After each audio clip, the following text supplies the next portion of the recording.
जय हिंद। तो देखिए, आज हम लोग प्रकाश के परावर्तन में क्या पढ़ेंगे। मैंने पिछले क्लासेज में आपको बतलाया था कि दर्पण के बारे में, और दर्पण में हम लोग चल रहे थे समतल दर्पण, और समतल दर्पण को अच्छे तरीके से हमने पढ़ा।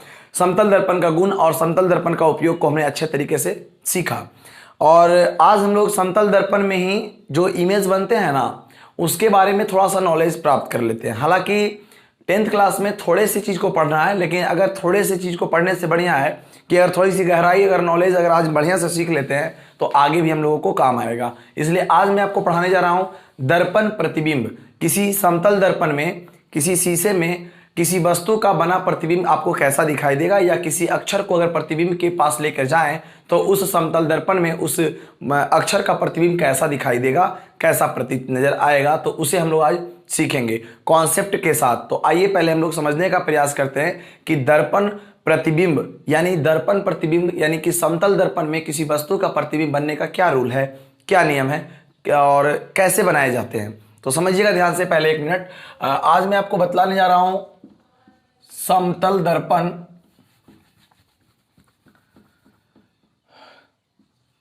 दर्पण प्रतिबिंब। दर्पण प्रतिबिंब जिसको हम लोग बोलते हैं मिरर इमेज। मिरर इमेज ये इसलिए इंपॉर्टेंट है क्योंकि थोड़ा सा कभी कभी हम लोगों को पढ़ना पड़ जाता है। तो ऐसा क्यों नहीं, थोड़ा सा क्यों पढ़ेंगे, थोड़ा सा डिटेल से पढ़ लेंगे तो क्या दिक्कत है। अगर 10 मिनट लगता है और कुछ अच्छा चीज सीख लेते हैं तो कोई दिक्कत नहीं है ना। इसे एक रीजनिंग का चैप्टर भी है ये। जब आप कंपटीशन में पढ़ेंगे, जब आप जनरल कंपटीशन की तैयारी करेंगे तो आपको यह चैप्टर आपको देखने को मिलेगा, दर्पण प्रतिबिंब मिरर इमेज। तो आइए मिरर इमेज में क्या होता है क्या नहीं होता, मैं सारी चीज़ों को बताता हूँ। मिरर इमेज में दायां वाला बायां और बायां वाला दायां में बदल जाता है। मतलब दायां बायां में बदल जाता है और बायां दायां में बदलता है, लेकिन ऊपर नीचे नो चेंज। ऊपर नीचे नो चेंज, इस बात को हमेशा ध्यान दीजिएगा। तो सबसे पहले आप जानेंगे अंग्रेजी वर्णमाला के अक्षरों का क्रम। तो आप जानते होंगे ABCDEFGHIJKLMNOPQRSTUVWXYZ ये क्रम है, और इन क्रमों का प्रत्येक अक्षर का आपको मिरर इमेज आना चाहिए। अगर मिरर इमेज आपको नहीं आएगा तो फिर आप किसी भी लेटर, अक्षर, वस्तु का आप इमेज नहीं बना पाएंगे। तो इसीलिए मैं आपको आज सिखाने वाला हूं वर्णमाला, अंग्रेजी वर्णमाला, अंग्रेजी वर्णमाला का दर्पण प्रतिबिंब। दर्पण प्रतिबिंब, mirror image of English alphabet. अब जानेंगे कि क्या है अंग्रेजी वर्णमाला का दर्पण प्रतिबिंब। तो अंग्रेजी वर्णमाला में आप सबसे पहले ए को देखते होंगे, है कि नहीं।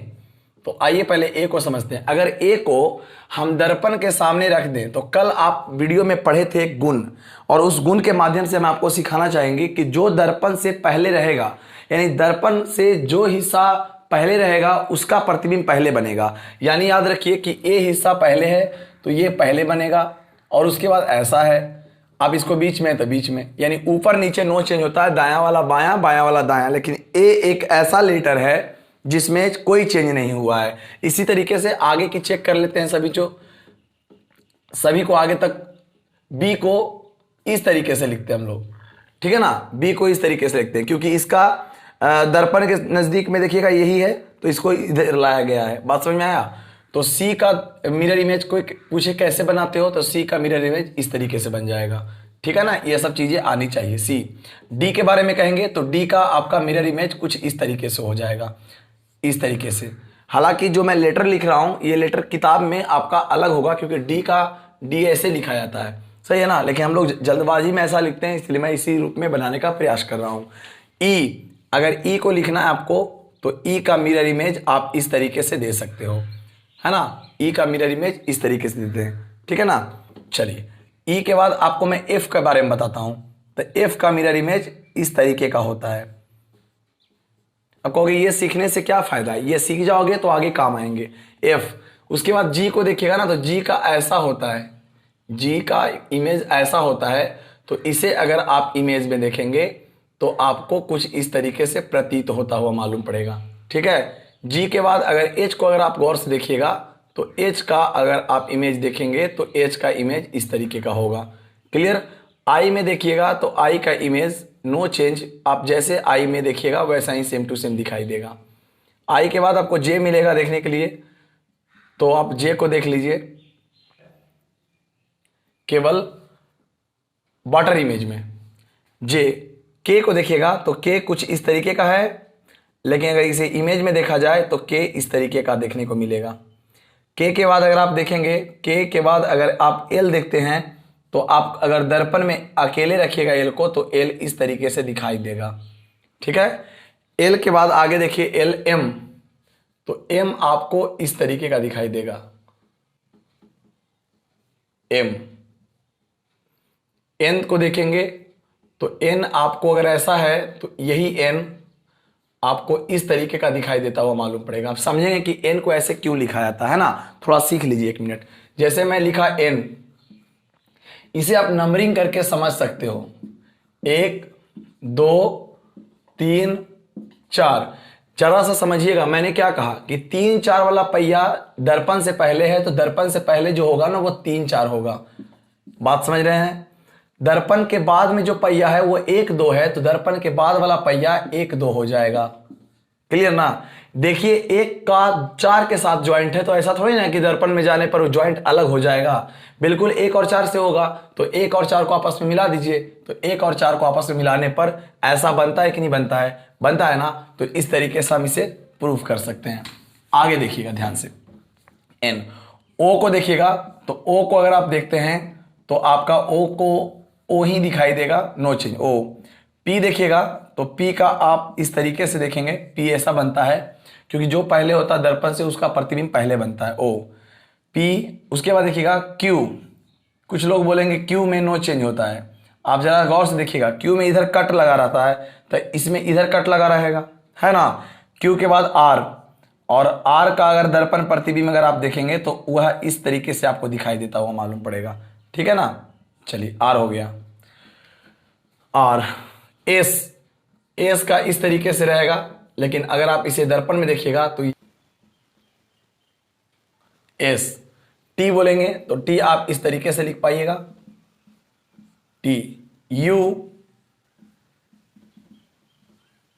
भी, डब्लू, डब्लू, एक्स, वाई, अगर वाई इस तरीके का है तब, और जेड अगर ऐसा है तो आपका इसका इमेज कुछ इस तरीके से दिखाई देगा। देखिए दूर से गया इसके पास है ना, तो ये इसके पास वाला से इसके दूर जाएगा। ठीक है ना। ये A to Z अंग्रेजी अल्फाबेट है और इसका दर्पण प्रतिबिंब है। तो आप समझेंगे यहां पर ध्यान से कि इसे मैं इस तरीके से लिखा, अब इसका इस्तेमाल कैसे करेंगे, इसको लिखने के बाद उसका फायदा क्या होगा, इसका इस्तेमाल कैसे कर पाएंगे, मैं आपको समझाऊंगा। पहले बोलिए, एक से लेकर के, जो ए से लेकर के जेड तक का इमेज आपको लिखने आया। बिल्कुल, अगर आ गया होगा तो आगे आपको काम आ जाएंगे। तो यानी ए से लेके मैंने जेड तक लिखा। अब इसमें आप बताइएगा कि कौन सा इसमें नो चेंज की कैटेगरी में है और कौन सा चेंज की कैटेगरी में है, मैं आपको समझाता हूं। ध्यान दीजिएगा थोड़ा सा, हाँ समझिए। इसमें अगर गौर से देखिएगा तो ये नो चेंज में है, मतलब इसे अगर दर्पण के सामने रख दिया जाए तो इसमें कोई परिवर्तन नहीं आता है।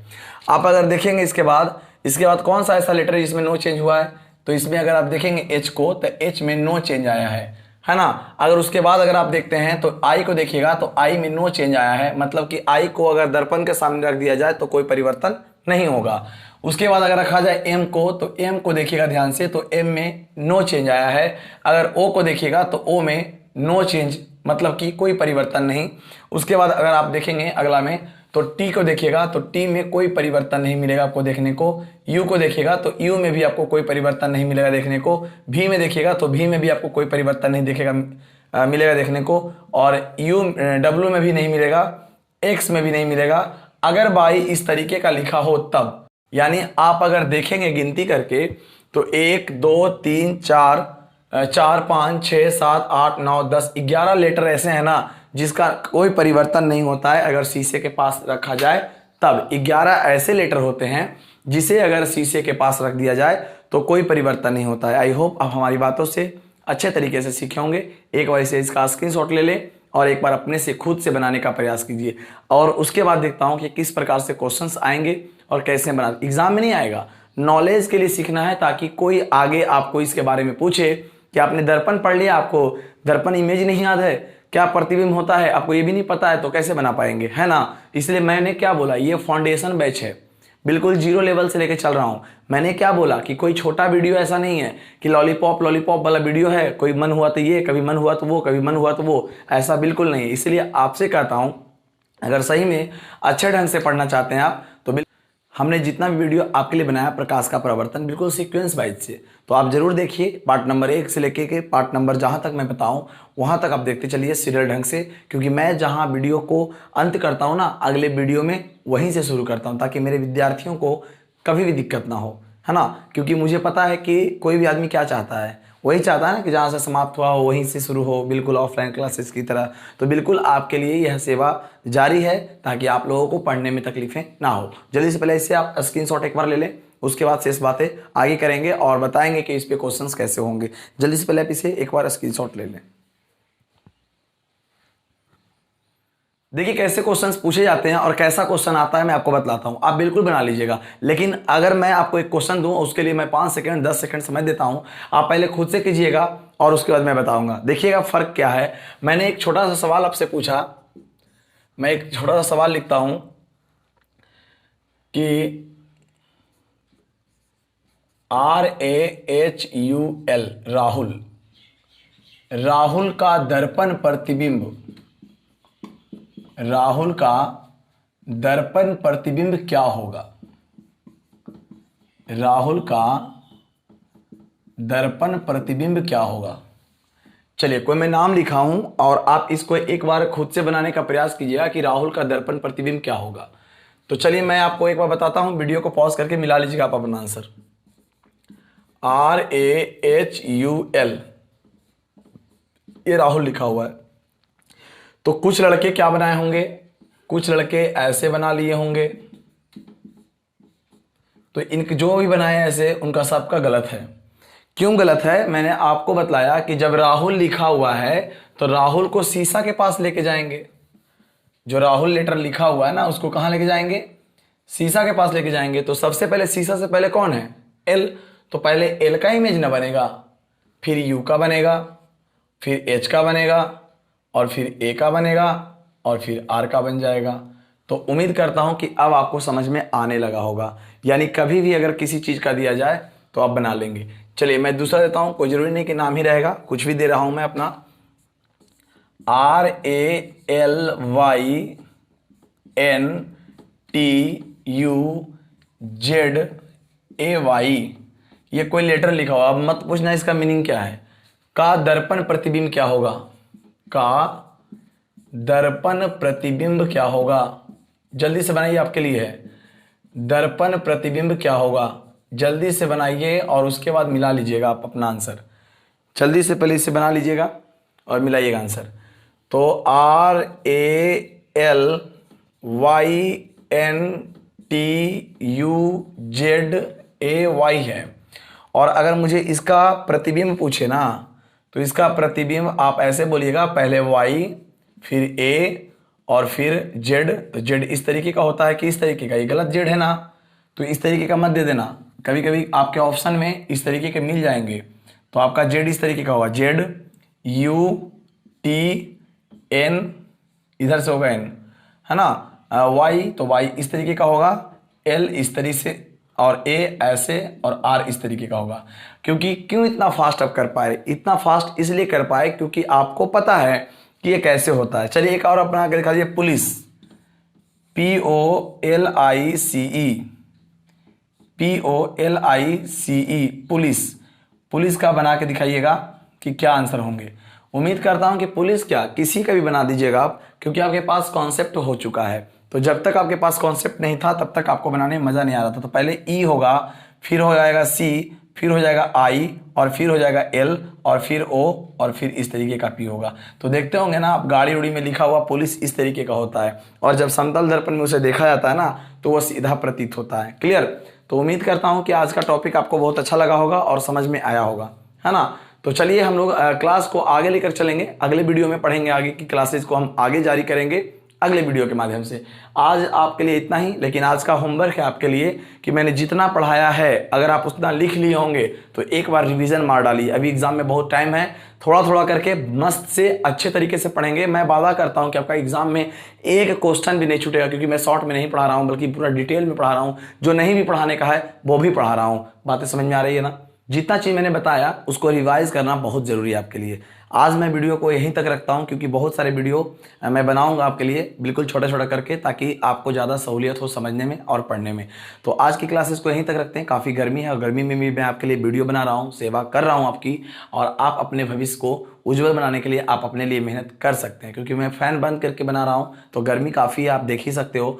तो इस गर्मी में मैं भी आपके साथ हूँ, और आप अपने लिए मेहनत जरूर कीजिए, और बहुत अच्छा दोनों मिल करके अच्छा मुकाम हासिल करेंगे। और मेहनत करेंगे, बिना मेहनत के कुछ नहीं होता है, क्योंकि किस्मत हाथों के लकीरों में नहीं बल्कि माथे के पसीने में होता है मेरे दोस्त। इसलिए मेहनत करना शुरू कर दीजिए। मेहनत करिएगा तो मेहनत करने का मज़ा आपको तब आएगा जब आपको सफलता आपके नज़दीक, और आपको लगेगा कि मैं ज़रूर मेहनत किया तो सफल हो गया। ठीक है ना? तो मेहनत जारी रखिए और फल की प्राप्ति आपको जरूर होगी। अगर फल की चिंता अगर अभी से है तो फिर आप बेकार हैं। जो मेहनत पे विश्वास करते हैं वो कभी किस्मत की बात नहीं करते। तो आज के लिए बस इतना ही, मिलेंगे नेक्स्ट वीडियो में। जय हिंद।